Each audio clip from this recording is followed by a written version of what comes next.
The prairie sun had long dipped behind the hills, leaving only streaks of crimson and violet across the endless sky when Thomas Avery, a rancher hardened by years of drought and loss, rode back toward his land with his mare limping from the long trail.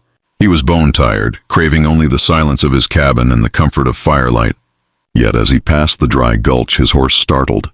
Ears pricking at a sound Thomas almost dismissed as the wind until he heard it again. A faint whimper, more ghost than human, and when he dismounted, lantern in hand, he found her, bound against a post with rope that cut deep into her wrists. Her body slumped forward, hair matted with dust and blood, and her lips moving weakly as if to force words from a throat that had forgotten how to speak. And when Thomas knelt beside her, she lifted her head just enough for the lantern light to reveal her hollow eyes and the bruises carved across her skin. And with a voice that sounded like the last breath of a dying flame, she whispered, "They all watched me die. Every one of them watched and did nothing." Words that chilled Thomas deeper than the night air, for in them was not just pain, but betrayal so sharp it had become her marrow. And though he did not yet know who they were, he knew cruelty when he saw it, knew the look of someone discarded, and as he reached for his knife to cut the rope, she flinched, whispering, "Please, don't untie me, it's a trap, they'll come back." But Thomas, steady as a mountain, replied, "If they come, they'll answer to me." And with one swift slice, the rope gave way, her body collapsing into his arms, lighter than he expected, bones against skin like a bird too long in a cage.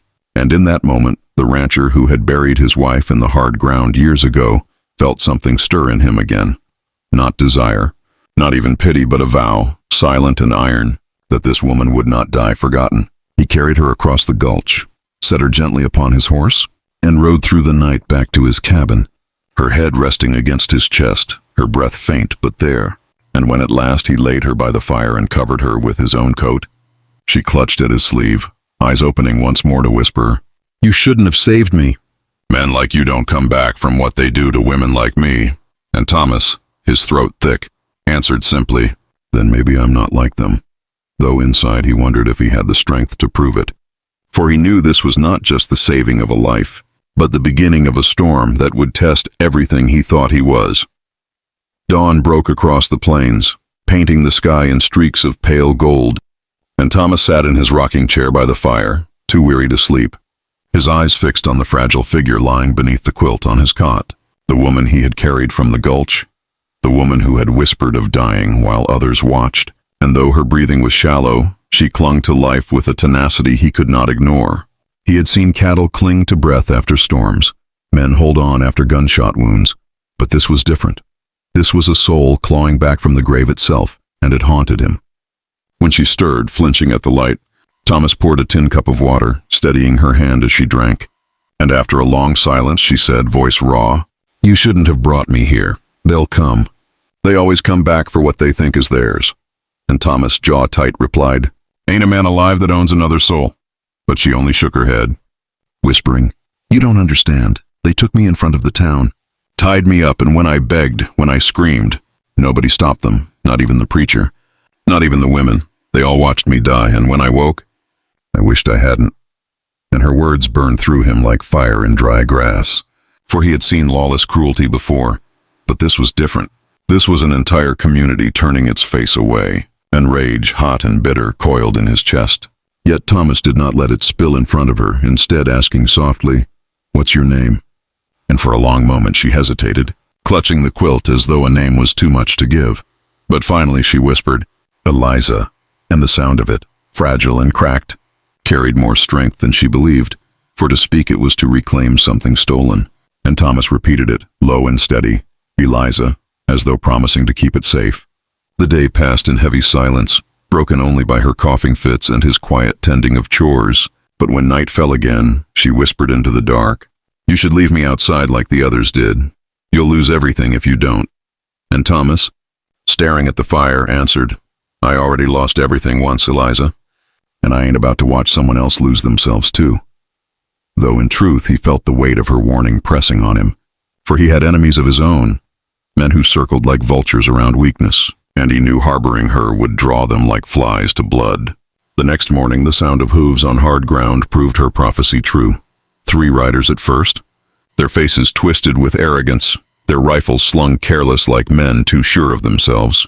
And when Thomas stepped out onto the porch with his shotgun resting loose in his hands, the lead rider spat tobacco and sneered, "We hear you picked up something that don't belong to you." But Thomas's voice carried iron as he replied, "Ain't a soul belongs to the likes of you." And though the man laughed, his eyes narrowed with threat. Eliza, trembling inside the cabin, heard every word, and her heart pounded like a trapped bird's, for she knew these men, knew the cruelty in their hands, the night they dragged her before the townsfolk, their laughter as they carved her dignity away, and now here they were again, circling the rancher who had dared do the unthinkable, cut her free. The standoff grew taut as barbed wire until Thomas raised the barrel just slightly, enough to send a message, and after a tense silence the men turned their horses, riding off with threats spat into the wind. But both he and Eliza knew this was only the beginning, that they would return with more and worse. Inside the cabin, Eliza clutched her cloth tight around her shoulders, whispering, "I told you. You should have left me to die." And Thomas, kneeling beside her, said, "I'd rather die myself than let them finish what they started." And those words shattered something in her, for no man had ever spoken such before. No one had ever chosen her survival over their own comfort, and she wept, not with despair this time, but with the unbearable weight of hope. Though still she whispered, "You don't know what they'll do." And Thomas, meeting her eyes, replied, "Then let 'em try." And as the fire burned low, Eliza clung to the sound of those words like a rope in floodwaters. For though her scars still screamed, though her memories still bled, for the first time since the night she was left to die, she believed, just faintly, that maybe she was not alone in the fight to live.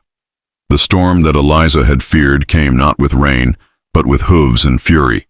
A dozen riders thundering over the ridge at dusk, their shouts carrying like wolves on the hunt, and Thomas, standing at the threshold of his cabin with the shotgun firm in his grip, felt the weight of the moment pressed down upon him, not just the fight ahead, but the choice, the unthinkable path he had already set foot upon when he cut her loose from that rope and refused to hand her back. Eliza, pale and trembling by the hearth, whispered through tears, "They'll kill you. They always kill anyone who stands between them and me." But Thomas turned, his face lined with firelight, and said, "Then let me be the first man they ever regret crossing." And with that he stepped into the open, the last line between her broken soul and the men who had crushed it, while inside she clutched the quilt so hard her knuckles bled, torn between running into the night and collapsing under the unbearable truth that someone had finally chosen her. The riders encircled the cabin, torches flaring, guns gleaming, and their leader jeered, "You think you can keep what we already threw away? We made her nothing, rancher, and nothing is all she'll ever be." And the words sliced through Eliza like knives, memories of that night flashing, her screams swallowed by silence, her body collapsing as the town turned away. But before despair could drown her again, Thomas's voice rang out, steady as bedrock. "She ain't nothing. She's more than every man here put together." And then the guns barked, the night splitting with thunder and fire, Thomas firing back with a fury that came not from anger alone but from a vow born in the marrow of his bones, a vow that she would never again be left to die while others watched.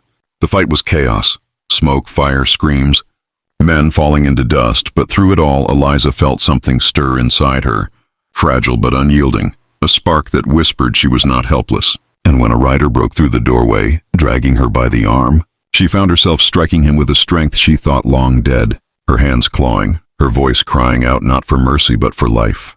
And Thomas, hearing her scream, roared like a wounded bull, cutting the man down in a storm of lead and fury. At last, silence fell, broken only by the crackle of burning torches and the groans of the dying, and the survivors fled into the dark, their pride shattered, their cruelty beaten back, leaving the ranch littered with proof that one man's defiance could rewrite a fate others had declared sealed. Thomas, bleeding from a gash at his side, staggered back into the cabin, and Eliza rushed to him, her hands trembling as they pressed against his wound, whispering, Why would you do this for me?" And Thomas, voice ragged, answered, "Because you're worth more than the lies they told you.